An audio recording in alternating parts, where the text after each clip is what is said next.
We all live our lives in the cloud. Our photos, our messages, our work, it all just seems to float around in this, I don't know, this weightless, invisible digital space. But what if I told you the cloud has a physical address? A very, very big one. Right. So let's really think about this for a second.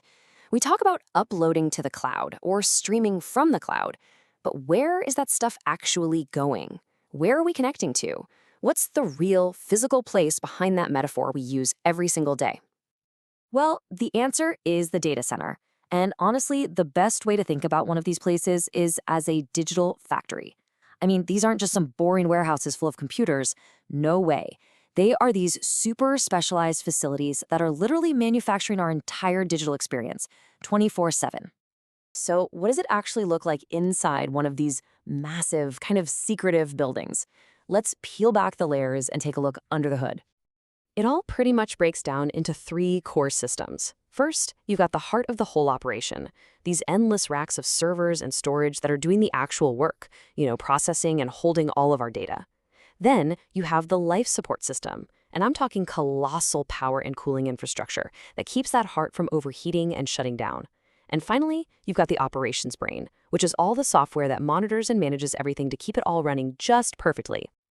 So, as you can imagine, building one of these digital factories isn't just complicated, it's a truly monumental undertaking, especially when it comes to the time and, of course, the money.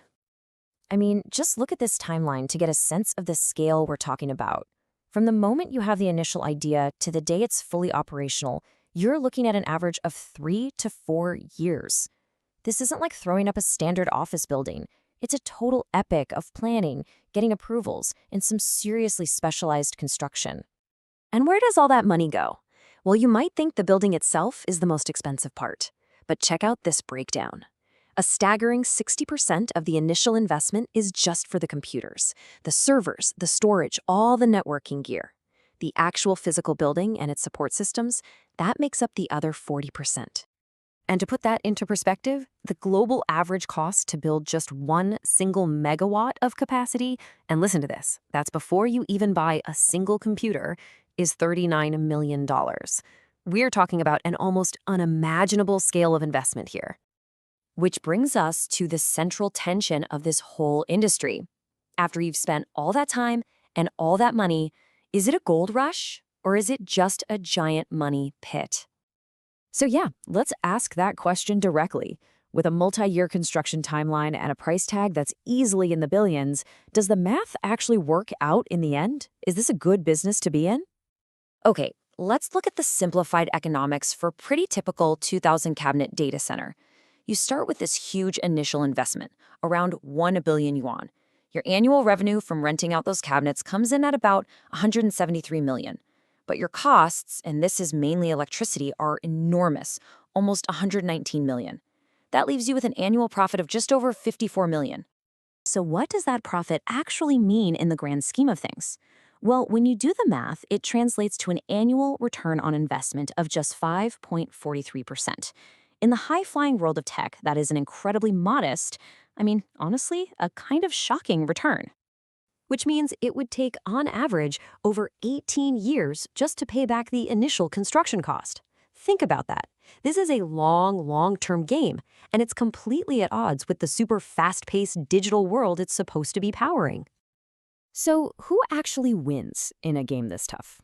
Well, on one side, you have these specialized operators and the cloud giants like AWS who can leverage massive scale and get access to low-cost power.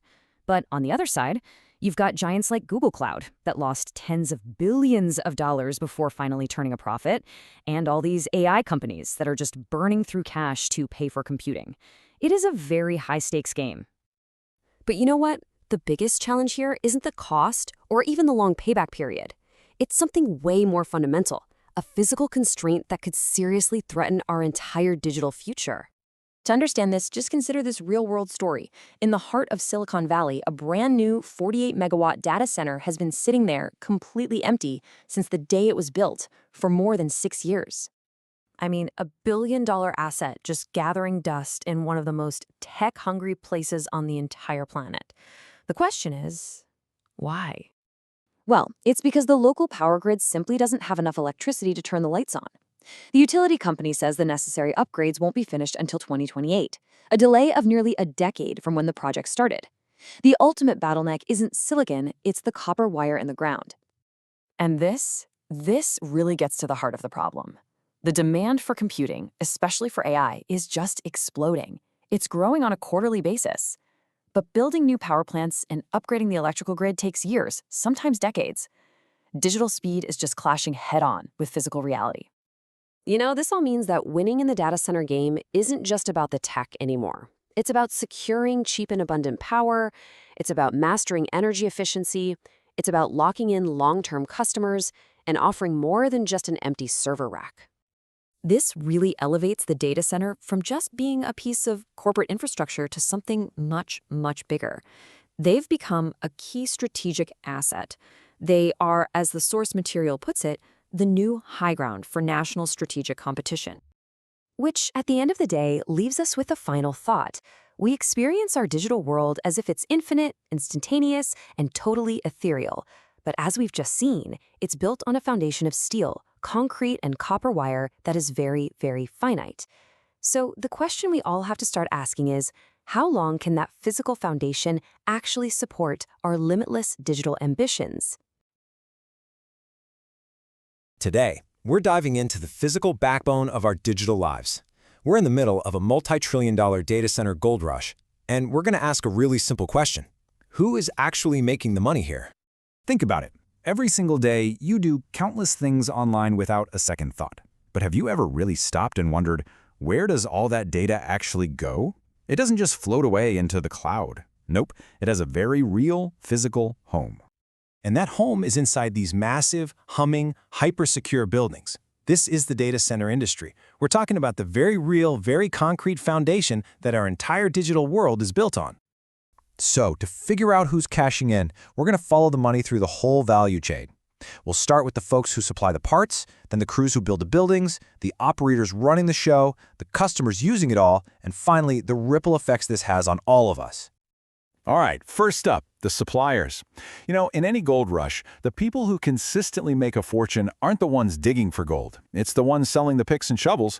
Well, in our digital age, that means selling the high-tech hardware that makes these data centers actually work. And the money here is not spread out evenly at all. A staggering 85% of it is concentrated in just 3 groups: the hardware suppliers, the facility operators, and of course, the big tech customers. That leaves the actual construction companies with a much, much smaller piece of the pie. And if you want to see just how different it is, just look at the profit margins. Equipment suppliers are enjoying a healthy 10 to 15% margin. Meanwhile, the construction firms, the ones actually building these massive structures, are scraping by on razor-thin margins of just 2 to 5%. So why are the suppliers making so much bank? Well, it's simple. They sell the most critical and expensive stuff. Get this, over 60% of the entire upfront investment in a new data center goes to buying just one thing: servers. It's the single biggest cost by a long shot.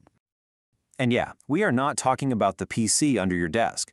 A single, high-performance server, the kind you need for modern AI, can cost anywhere from 2 to 300,000 yuan. That's tens of thousands of dollars for just one box. Now just picture a warehouse packed with thousands of them. So it creates this really simple but incredibly powerful chain reaction. The AI boom fuels the need for these massive hyperscale data centers. Building those requires a crazy number of powerful GPUs, and that demand leads straight to skyrocketing profits for the chip companies. And the poster child for this whole thing? NVIDIA, the undisputed king of AI chips. They saw their revenue jump an incredible 126% year over year. And where did that growth come from? Almost all of it was driven by that insatiable demand from data centers. Okay, but there's a catch to all this computing power. It creates an unbelievable amount of heat. Packing all these powerful servers together creates a huge challenge. I mean, a single rack of AI servers can use as much electricity and pump out as much heat as dozens and dozens of houses. And the old way of doing things, basically just blasting them with giant air conditioners, it just doesn't cut it anymore. Air cooling pretty much taps out at around 20 kilowatts per rack, but these new AI racks, they can generate over 100, even 300 kilowatts. So enter liquid cooling. It's way more efficient, it saves space, and frankly, it's the only way to cool these things. And as a result, the market for liquid cooling technology is just on fire. In China alone, it grew by nearly 50% in a single year. So what used to be this tiny niche solution is now an essential, booming industry, and it's creating another whole group of big winners in this gold rush. All right, so that's the hardware. Let's move on down the line to the folks who are pouring the concrete and acting as the landlords of this new digital world. Now, for the people actually building these data centers, it's a really tough business. You've got over 1,000 companies all fighting for the same contracts, and that just drives prices and profits way down. They're totally essential. I mean, you can't have a data center without a building, but it's a high-volume, low-margin game. No, the real power and the much healthier profit margins, that belongs to the operators. You can just think of them as digital landlords. Their leverage is simple. They own the real estate, and once a company moves its data into their facility, it's incredibly difficult and expensive to move it out. That's why they can command those nice 10–15% net margins. And these digital landlords basically come in three main flavors. First, you've got the big telecom giants who already own all the networks. Then, you have independent companies that only do data centers. And finally, and this is a huge trend, you have the biggest customers like Amazon, Google, and Microsoft who are now just building and operating their own massive facilities. So that brings us to the next big question. Who is renting all this space? Who are the customers that are fueling this incredible demand for more and more data centers? Well, the answer is pretty much who you'd expect. The internet economy. A whopping 60% of all data center capacity is eaten up by internet companies, powering everything from social media to streaming services and, of course, AI. Financial services come in at a distant second, followed by the government and other industries. Okay, so let's pull back for a second and look at the bigger picture here. A boom this massive doesn't just happen in a vacuum. It creates some very clear winners, but it also has a flip side, some hidden costs and unintended consequences for the rest of the world. The winners? They're pretty clear by now, right? You've got the AI chip makers, the liquid cooling specialists, and even the companies that provide all the heavy-duty power equipment for these energy-hungry buildings. And hey, even though the construction margins are low, the sheer number of projects creates thousands and thousands of jobs. But then there are those hidden costs. These facilities can put an immense strain on local power grids, sometimes even pushing out other local industries. Companies that make traditional air cooling systems are watching their market disappear. And then you have this crazy resource imbalance. Get this. In a place like Ireland, data centers use 18% of the entire country's electricity, but provide a tiny fraction of its jobs. Now, in response to all these challenges, the industry is starting to adapt. We're seeing the big cloud giants designing their own custom hardware to get more control over costs and performance. And even crazier, we're seeing fierce rivals actually forming alliances to try and solve the massive, shared problem of energy consumption. And that kind of leaves us with one big final thought. This sleek, wireless, digital world that we interact with every single day is built on an increasingly massive and resource-hungry physical foundation. And as we race to build this AI-driven future, we all have to start asking, what's the true cost? All right, let's get right into it. Something huge is happening right now, mostly hidden from view. It's one of the biggest, most expensive construction booms in human history. And no, we're not talking about new skyscrapers or futuristic cities. This is all about the massive, power-hungry factories that are building our digital future. It's a global gold rush, and there's never been anything quite like it. Okay, just look at this number. Over $400 billion. To put that in perspective, that's more than the entire economy of countries like Norway or the UAE. It's a staggering amount of money. And get this, that's the planned spending from just one company in this race, Microsoft. So the real number for the entire industry, it's just astronomical. So you're probably asking yourself, what in the world costs that much, right? It sounds like we're building a colony on Mars or a new wonder of the world. And you know what? In a way, we are. The answer is the physical stuff that actually powers the AI revolution. We are talking about these huge, sprawling complexes, packed with servers, cooling systems, and cables. We call them data centers. But you should stop thinking of them as dusty warehouses for data. They are these supercomputer factories where AI is literally born and trained. And this isn't just about a few new buildings popping up here and there. This is a full-blown trillion-dollar global boom. It's completely reshaping the digital map of our planet. Why? Because the demand for AI processing power is so explosive. It's kicking off a construction race like nothing we have ever seen before. And in this race, there is one clear leader right now: the United States. I mean, just look at this. The US holds over half, 54%, of all the hyperscale data center capacity on the planet. That is a massive, massive head start when it comes to developing AI and cloud computing. And that, of course, brings us to the real heart of the story. This is so much bigger than a few tech companies trying to outdo each other. This is a full-on strategic competition between the world's two largest economies, the US and China.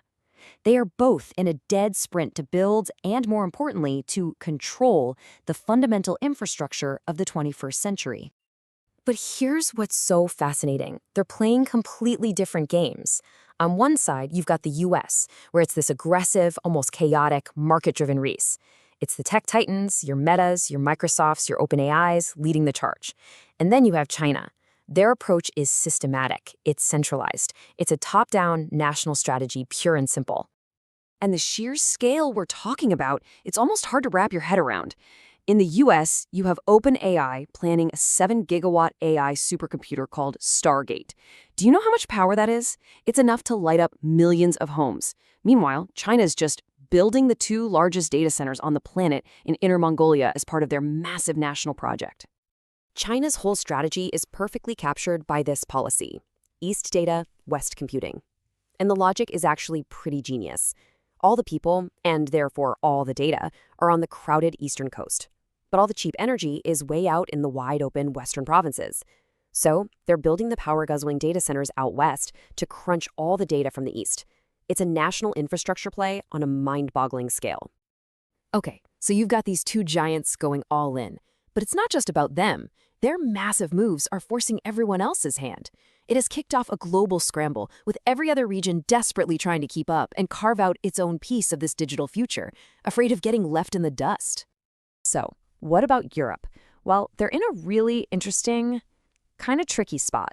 They're definitely playing catch-up, but they're also doing it their own way, with a huge emphasis on rules like data privacy with GDPR and a big focus on green, sustainable energy. And because of that, the map is changing. The old hotspots like Amsterdam, they're actually falling off the top lists. Instead, the new money is flowing into places like Germany, Poland, and even Portugal. Now, if you want to see the real Wild West of this boom, you got to look at the Asia-Pacific region. Singapore, which for years has been the undisputed #2 hub in the world, is basically full. They've run out of land and power, and that has opened the floodgates for everyone else. Malaysia is just exploding. India is rocketing toward becoming the third largest market on Earth. And you've got Thailand, Vietnam, and Indonesia all jumping into the game with huge new investments. But there's a catch, a huge one. This incredible worldwide construction frenzy is about to slam headfirst into a brick wall. Because there is one single thing that every one of these billion-dollar projects absolutely has to have. And we are running out of it, fast.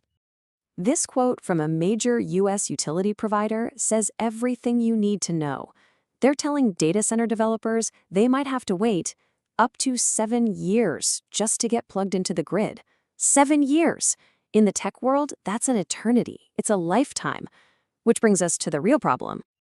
This race isn't about finding cheap land anymore. The single biggest bottleneck, the one factor that will determine who wins and who loses, is access to electricity. It is a desperate, frantic search for power. The global AI boom has created an absolutely insatiable hunger for it. So, with all these ambitious projects being announced, how do you tell which ones are real and which are just expensive dreams?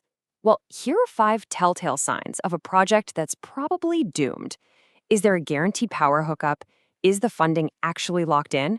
Are the partners reliable? Can it get through all the permits? If the answer to any of those is no, it's on seriously shaky ground. The risk of failure is just immense. And it's not just about finding power. The money is getting tighter too. The cost of the actual equipment you need, like heavy gas turbines, has shot up 50% in just 2 years. At the same time, the cost of borrowing money to fund these massive projects is also spiking. The bottom line, it's getting a lot harder and a lot more expensive to build. So what does this all mean? Well, this scramble for land, and especially for power, is literally redrawing the digital map of the world right before our eyes. The new capitals of the AI age won't be the cities with the tallest skyscrapers, but the places with the most abundant and stable electricity. Take a look at North America. For years, the undisputed king was Northern Virginia, the biggest data center hub on Earth. But now, it's hitting its power ceiling. There's just not enough juice to go around. So the growth is shifting to new frontiers. Places like Texas with its massive energy grid, Ohio, where Meta is building a giant new campus, and the Arizona desert, a new favorite for Microsoft. And you see the exact same story playing out in Asia. The powerhouse hub of Singapore is maxed out, so the investment capital is flooding into new territories. Right next door, the state of Johor in Malaysia is transforming into a mega hub. Meanwhile, India and Indonesia are also seeing explosive growth as they capitalize on this massive geographic shift. It's the same thing in Europe. The old guard, like Amsterdam and Frankfurt, are falling from the top global ranks. Instead, you're seeing Germany re-emerge as a powerhouse, Poland positioning itself as a strategic hub for Eastern Europe, and Portugal suddenly landing huge investments from giants like Microsoft to build out a new base of operations. So, as the dust settles, a new world map is being drawn, not with borders of soil, but with cables and electrical currents. The physical foundation of our AI future is being laid down, right now, brick by brick and server by server. And the ultimate question isn't just about who builds the smartest AI, it's about who controls the power that brings it all to life. You know, every time you ask an AI a question, you're not just talking to some software in the cloud. Nope, you're actually firing up a massive, power-hungry city-sized chunk of physical infrastructure. And behind all that hardware is an incredible, unbelievable river of money. So today, we're going to pull back the curtain and see exactly how the world is paying for this AI revolution. Let's just start with a number that's, well, it's pretty hard to even wrap your head around. $7 trillion. That's the high-end guess from analysts at Morgan Stanley for what it's going to cost to build the next generation of data centers to power AI. I mean, that figure just dwarfs the GDP of most countries on Earth. And that, right there, is the multi-trillion-dollar question, isn't it? The entire tech industry is grappling with this. The answer isn't simple at all. It's actually this fascinating story that weaves together global finance, amazing innovation, and some really intense geopolitical competition. Okay, so here's our game plan. We're going to start with just the mind-boggling scale of the spending. Then we'll get into the standard financial tools, the nuts and bolts everyone uses. After that, we'll look at the super creative strategies happening in the US and compare them to China's very different state-influenced approach. And finally, we'll get to the real bottom line and ask the big question, is this even a good investment? So, first things first, let's just try to get a handle on the sheer scale of this investment. Make no mistake, this is an arms race, and it's being driven by just a handful of the world's biggest, wealthiest companies. Now, what's really wild about this slide isn't just the colossal numbers themselves, it's the percentages. I mean, look at Meta. They're planning to spend $600 billion, with a staggering 92% of that going straight to data centers. Microsoft, Amazon, Google, it's the exact same story. This is not some side project for them. This is priority number one. They are betting the entire future of their companies on it. So, how is all of this getting financed? Well, before we jump into the really wild, innovative stuff, we got to understand the fundamental financial tools. Think of these as the bedrock, the standard playbook that investors all over the world use to build these enormous projects. First, you've got private equity. Just think of these as specialized groups that pool a ton of money from big investors. For data centers, they might do something called mezzanine financing. It's kind of like a hybrid between a loan and an ownership stake, and it gives them stable returns, maybe 8 to 10%. It's the perfect tool for a company that needs a boatload of cash but really doesn't want to give up too much control. Then there's something called project financing. Honestly, this is basically a mortgage, just for a data center. A bank or a bunch of banks lends money for one specific project. That loan is secured by the project's assets, the building, the equipment, and it gets paid back directly from the money that that specific building makes from its customers. And this is where finance gets really, really creative. It's something called asset-backed securities. So an operator can take a whole bunch of long-term stable lease agreements, package them all together, and then sell them off to investors as a bond. What does that do? It instantly turns a decade of future revenue into a giant mountain of cash today. And you can bet they use that cash to go out and start building the next data center. All right, let's shift gears and head over to the United States. Here, a fiercely competitive, market-driven approach has forced companies to get, well, let's just say really creative and aggressive to get the funding they need. It's a funding frenzy. A perfect example of this is the energy-as-a-service model. Think about it. Building a data center is hard enough. Building a whole power plant just to run it, that's a whole other level of crazy. So this model just splits the problem in two. A tech giant like Meta teams up with an energy company. The energy company takes on the risk and the cost of building the power plant, and in return, they get a guaranteed customer for decades. It's a total win-win that de-risks the whole project for everyone involved. But hey, that's for the big guys. What if you're a startup? Let's take a company like CoreWeave. They needed to buy billions of dollars worth of GPUs to even compete, but they don't have huge real estate portfolios to offer a bank as collateral. So, what do you do? Their answer was just pure financial genius. They decided to use the very things they were trying to buy as collateral for the loan, the incredibly valuable, super in-demand NVIDIA GPU chips themselves.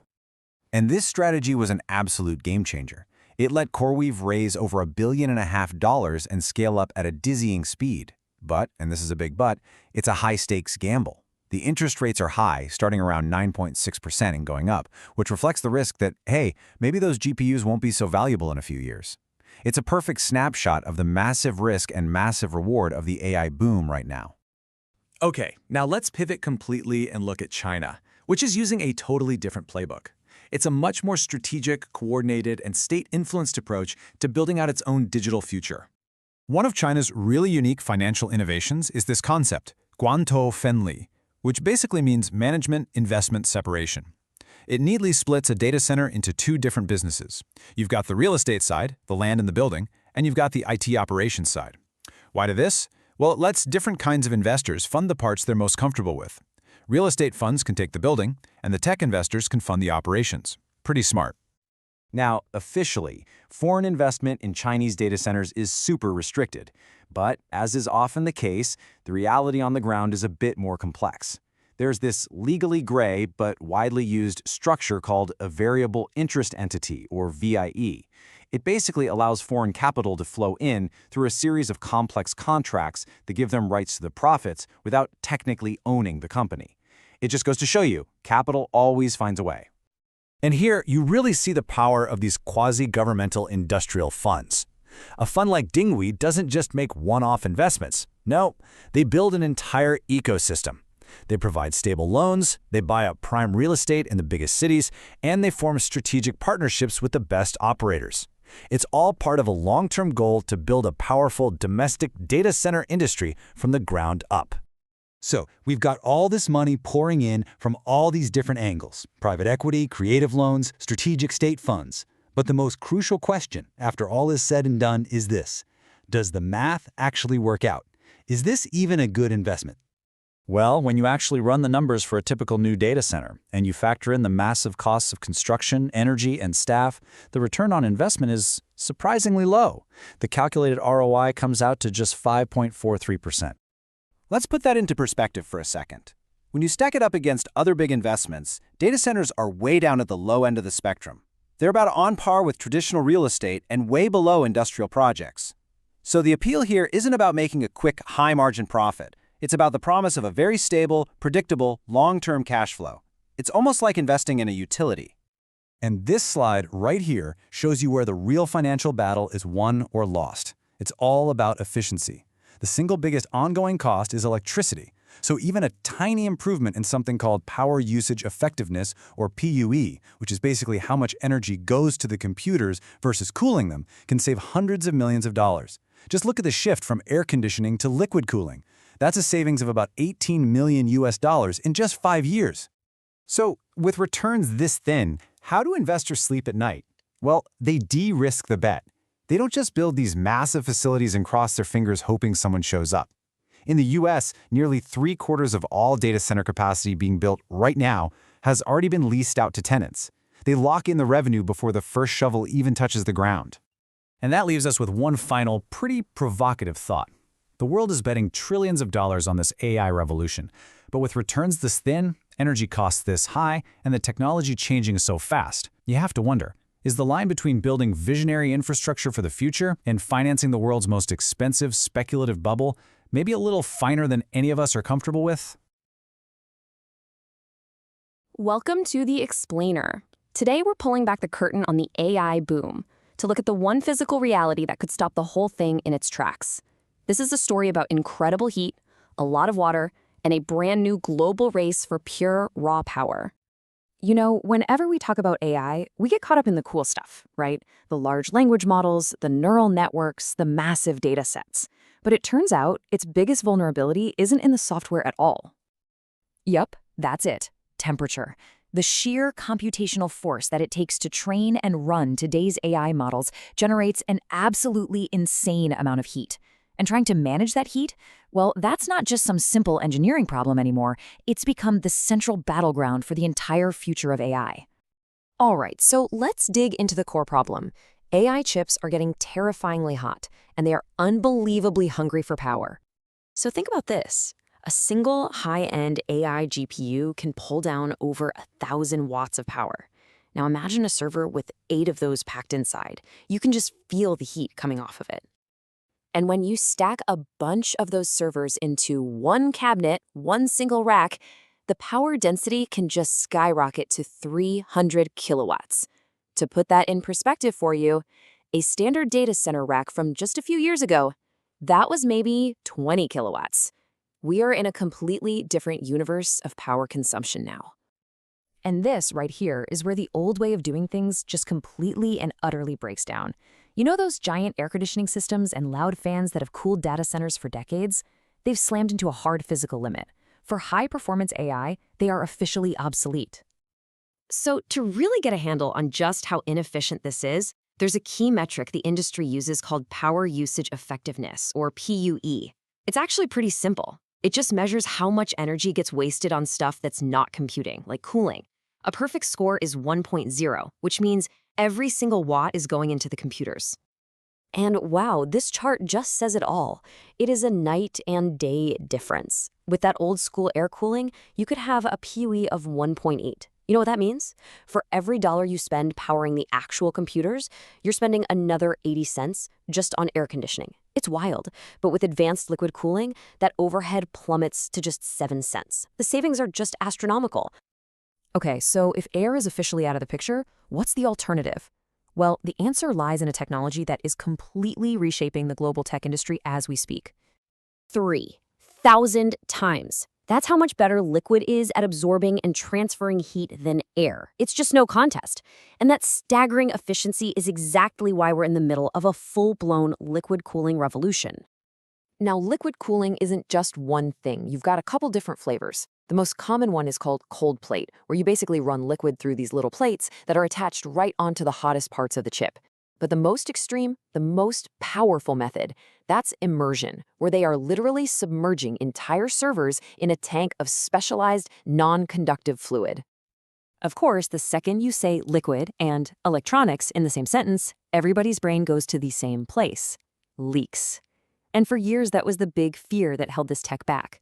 But check this out. New innovations, like this vacuum-based system, use negative pressure, which has pretty much made big leaks a thing of the past. It's so clever. If a pipe ever breaks, air gets sucked in instead of liquid leaking out. Problem solved. So with the technology now proven and safe, you know what that means, right? A brand new global competition has just kicked off. And as this race heats up, we're starting to see some very clear regional strengths emerge. First up, Team China. They have gone all in on dominating the hardware side of this. We're talking massive manufacturing capacity, a near monopoly on that super advanced immersion cooling tech, and a portfolio with over 700 patents. Their big weak spot, though, is still needing to get the highest-end AI chips from other countries. Now, over in the US, it's a completely different story. America controls the brains of the whole operation, with NVIDIA holding a staggering 95% market share in AI chips, plus total dominance in the cloud with AWS and Google. The entire AI world pretty much runs on American software and silicon, but their Achilles heel?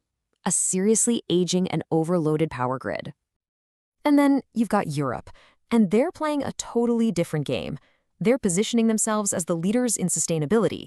They're using their big head start in renewable energy and really strict efficiency rules to try and build the world's greenest data centers. The challenge for them is that they don't really have those huge domestic chip or cloud companies. Okay, so we've talked about the heat problem and we've got the liquid cooling solution. It seems like we're set, right? Well, there's a plot twist. Even with a perfectly efficient cooling system, the entire AI industry is running headfirst into an even bigger wall. 100 gigawatts. That is the mind-boggling amount of new power generation the world needs to build in just the next 5 years, only to keep up with data centers. Just let that sink in for a second. We would need to build new power plants equal to almost a third of all the nuclear reactors currently on planet Earth. And we have to do it in 5 years. The scale is it's almost impossible to comprehend. And our current infrastructure, no way it can handle that. And listen, this isn't some far-off theoretical problem we'll deal with later. It is happening right now, today. In Virginia, in what they call Data Center Alley, companies are being told they might have to wait 7 years just to get plugged into the grid. In Silicon Valley, it's a 3-year wait. Amazon even got flat-out denied power for a new data center because there just wasn't enough to go around. So the response to this crisis is, as you can imagine, a frantic, all-out race for power. It's an all-of-the-above strategy. We're seeing a huge revival in nuclear energy. Companies are building their own dedicated power plants just for big tech. And there are massive investments going into renewables paired with giant battery storage systems. And all of this brings us to one final, really critical question. For decades, we all thought the AI race would be won by whoever had the smartest algorithms and the best code. But as we've just seen, the real bottleneck isn't software. It's physics, it's heat, and more than anything, it's raw power. So the real question for the future is this. Who wins the AI revolution might not be decided by who writes the best code, but by who controls the power switch. You know, every single time you stream a movie, hop on a video call, or even ask an AI a simple question, you're plugging into this invisible empire. We're talking about data centers, the real physical heart of our digital world. But this absolutely critical infrastructure is heading for a major crisis. And today, we're going to break down exactly why this invisible empire is under so much pressure. Let's dive in. So when you think about the cloud, what's the first thing that pops into your head? Probably something kind of ethereal, right? Like this weightless data just floating around in cyberspace. But the reality? It's way more concrete. And honestly, a lot more demanding than most of us ever imagine. The real answer is the sprawling global network of absolutely colossal buildings. I mean, these data centers consume staggering amounts of energy. We're talking the same amount as entire countries. And with the explosion of AI, they're being pushed right to the breaking point. The demand is just growing so incredibly fast, our current infrastructure, it just can't keep up. And you know, wherever there's a crisis, there's also immense opportunity. The market for AI-specific data centers, it's projected to skyrocket to nearly $1 trillion by 2032. The financial stakes just could not be higher, which is exactly why everyone is racing to solve these fundamental challenges facing the whole industry. This brings us right to the first massive hurdle, a relentless, almost unquenchable thirst for power. And we're not just talking about keeping the lights on here. We are talking about feeding the voracious appetite of the next generation of computing. So how in the world do you solve a problem like this? Well, the industry is basically going down 3 paths all at once. First, going all in on renewables. You've got pioneers like Switch building these massive campuses that run entirely on green energy. Second, there's a revival of nuclear power, which offers incredibly stable, carbon-free energy, a perfect partner for the come-and-go nature of wind and solar. And third, a relentless, non-stop drive for just radical efficiency. And to solve that efficiency puzzle, we absolutely have to talk about cooling. It is one of the biggest energy drains there is. This table here compares different cooling solutions using a metric called power usage effectiveness, or PUE. And for PUE, think of it like a golf score. A perfect 1.0 is the goal. So, moving from old-school air to immersive liquid cooling, that gives you a massive 43% efficiency boost. But look at the catch. A 60% jump in the initial cost. So you gotta ask, is that investment really worth it? Oh yeah, it absolutely is. And this quote just illustrates why perfectly. The long-term return on investment is just staggering. The savings on electricity over just 5 years can pay back that initial cost 5 to 10 times over. For a business that thinks in decades, this is a complete no-brainer. This is the new standard. But being powerful and efficient, that's not quite enough. The very architecture of data centers is also going through a revolution, and it all comes down to one thing: location, location, location. For years, the model was pretty simple. Build a few gigantic, hyperscale data centers in remote locations where land and power were cheap. But for applications like self-driving cars or real-time AI, things that need instantaneous responses, that model just creates too much of a delay, too much latency. It's just too slow. And this is where edge data centers come into the picture. Think of it this way. The massive remote hyperscale centers are kind of like universities where AI models go to get their PhDs. That's the model training. Then, the smaller local edge centers are where those models actually go to work, making real-time decisions, or inference, right where the action is happening. They serve completely different but totally complementary functions. And the market is definitely responding. I mean, while hyperscale is still growing at a healthy 13% a year, edge computing is just absolutely exploding, growing at more than double that rate. This shows a really fundamental shift in how we're building our digital infrastructure. We're pushing intelligence closer to you, the user, than ever before. Okay, so we have new power sources and a new distributed architecture. But this creates a whole new problem: immense complexity. I mean, how do you manage a system this vast and this decentralized? The answer is you make the data center itself intelligent. The key to this is a software layer known as DCIM, or Data Center Infrastructure Management. But don't let the name intimidate you. Think of it as way more than just a monitoring dashboard. It's the central nervous system. It's the operational brain that lets a single team manage assets, power, and cooling across an entire fleet of these facilities. And when you infuse that DCIM brain with AI, the results are, well, they're transformational. Take Tencent's SmartOps, for example. They use AI to predict cooling needs based on the weather and to optimize power usage second by second. And the results? They really speak for themselves. A 33% boost in team efficiency, a 38% reduction in operating costs, and they saved millions of dollars. This is the future of operations, right here. So when we put all these pieces together, the sustainable power, the edge architecture, and the intelligent operations, what does the data center of tomorrow actually look like on a global scale? Well, for now, the United States is still the undisputed leader, controlling over half of the world's hyperscale capacity. China and Europe are definitely significant players, but that gap is pretty substantial. However, this static picture is about to change, and change dramatically. Here are the 4 key trends you really need to watch. First, liquid cooling is no longer some niche technology. It's going to be the default for more than half of all new data centers by 2028. Second, data sovereignty laws are forcing companies to build locally, which is fragmenting the global map. Third, sustainability. It's not just good PR anymore, it is a competitive necessity. And finally, the power crunch in traditional hubs is forcing a migration to new secondary cities all around the world, from Texas in the US to Guizhou in China. So these silent, humming buildings are evolving at an incredible pace. They're becoming more efficient, more intelligent, and way more integrated into the fabric of our cities. And this leaves us with one final question. As the invisible engine of our world gets this revolutionary upgrade, what new possibilities will it unlock for all of us? Okay, so the AI revolution is absolutely everywhere, right? Tech giants are pouring hundreds of billions into what they say is the future. But, behind all those shiny headlines, there's a really shocking financial crisis brewing. And it all kicks off with this really weird question. We're constantly hearing about this desperate scramble for AI chips, right? That companies are fighting tooth and nail for every single GPU. So why on earth would some of the biggest tech players on the planet have billions of dollars worth of these chips just sitting in warehouses collecting dust?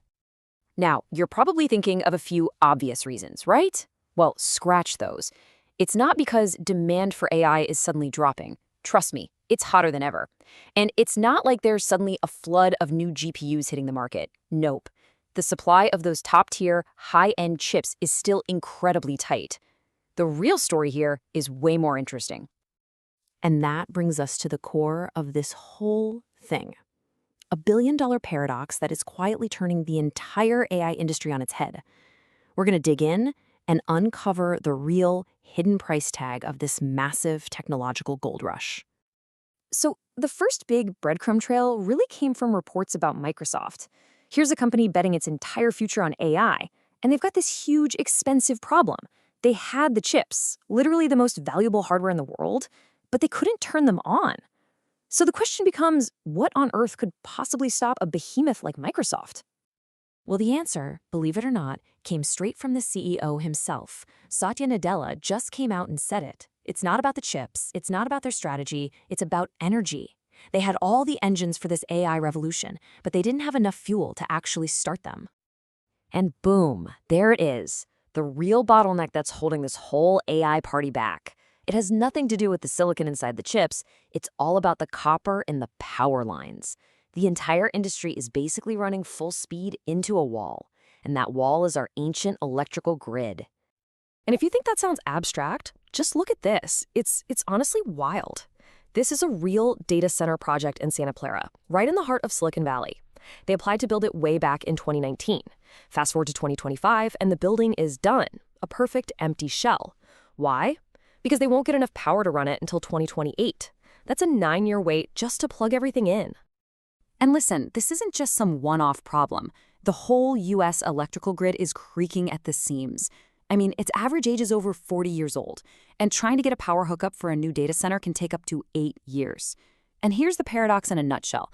AI's hunger for power is growing every single quarter, but our grid's capacity only grows every few years. The tech giants are trying to sprint, but the infrastructure they rely on is barely learning to walk. So what happens when you have a crisis like this? Well, you get a story of two very different fortunes. It's just like the old gold rushes. Not everybody digging for gold strikes it rich. In fact, what we're seeing are some very clear winners and some pretty surprising losers.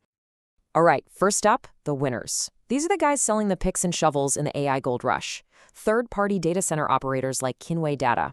I mean, just look at these numbers. Revenue shot up 60% and their net profit more than doubled. That's a super healthy profit margin of over 14%. They're not even building AI. They're just renting out the powered-up buildings for it. And then you have the losers. And this is where it gets a little crazy, because you see a name like Google on this list, but the numbers are the numbers. Since it started, Google Cloud has lost something like $35 billion. It just had its first profitable quarter ever in 2023, and that profit margin was a razor-thin 2.6%. This chart just lays it all out, doesn't it? You can see Google Cloud's tiny little sliver right next to Chinway Data's massive bar. Even a market leader like Amazon Web Services is playing in that same ballpark as the specialists. It just shows you the huge gap in profitability between owning the powered-up land and trying to build the cool stuff on top of it. It all boils down to a really simple analogy for this new gold rush. You've got the prospectors, the big tech companies and AI startups. They're spending billions digging for AI gold, taking on all the cost and all the risk. And then you have the landlords. They own the property, they control the power, they just sit back and collect rent. And they get paid whether the prospectors strike gold or go completely bust. But the shaky infrastructure isn't the only place money is just vanishing. The actual process of building and running these AI models has turned into a financial black hole for the companies trying to push the boundaries. Just take a second and look at this number. $440 billion. That's the projected cost for OpenAI just to operate between 2023 and 2028. It's an almost unbelievable amount of cash being torched just to chase this dream of creating a super intelligent AI. And in case you think OpenAI is some kind of outlier, check this out. 8. That's the number of years in a row that another AI company, Yanqing Technology, has lost money. This isn't a one-off problem. It points to a major flaw in the whole industry's business model. So why are they burning through so much cash? Well, surprise, surprise, it comes right back down to energy. A single big AI data center with 100,000 of those GPUs can drink up as much electricity in one day as a small city. The scale is just mind-boggling. And here's the kicker, the part that's just wild. It's the inefficiency. Of all that city-sized power they're using to train an AI model, it's estimated that less than half of it is actually doing useful work. The other 50%, it's basically wasted on data prep, system hiccups, you name it. It's like paying a gigantic electric bill where you just set fire to half the money. So when you put it all together, the gridlock, this whole landlord-prospector thing, and the jaw-dropping inefficiency, it paints well, a pretty grim picture for the financial future of AI. So what happens now? Well, for starters, the money itself is getting more expensive. Take CoreWeave, a really popular AI startup. At the start of 2024, their debt rate was already high, at 9.6%. A year later, it's jumped to 12.3%. As investors get jittery about these power issues and massive losses, they start demanding a higher price for their cash, and that just squeezes these companies even more. So here's probably what the next decade looks like. In the short term, the next 3 to 5 years, expect this investment mania to cool down. The power problems and high costs are going to bite. Then, over the medium term, as new energy projects finally get built, things should get a little easier. But long term, the AI boom is probably going to settle down into a much more stable, low-margin business, looking a lot more like your local power company than a tech gold rush. Because when all is said and done, the real differentiator in this AI race, it isn't going to be the cleverest algorithm or who has the most chips. It's going to be who has access to a steady, affordable supply of electricity. In this new world, power is king. And that leaves us with one last massive question to think about. There's no doubt the AI revolution is changing everything. But given these insane, unsustainable costs, who's actually going to be left standing to afford it?